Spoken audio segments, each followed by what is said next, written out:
मान्य श्री दिलेन्द्र प्रसाद बडु।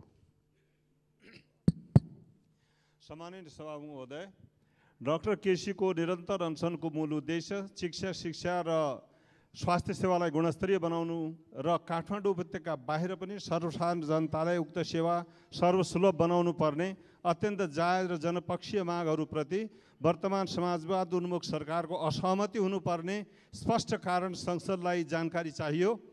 यस सन्दर्भमा नेपाली कांग्रेस नेतृत्वको विगतको सरकारले ल्याएको अध्यादेश अनुरूपको विधेयक संसदमा यथाशीघ्र पेश गरी डाक्टर केसीको वर्तमान अनसनलाई पनि सम्बोधन गर्न वर्तमान सरकारको म ध्यान राख्न गराउँछु।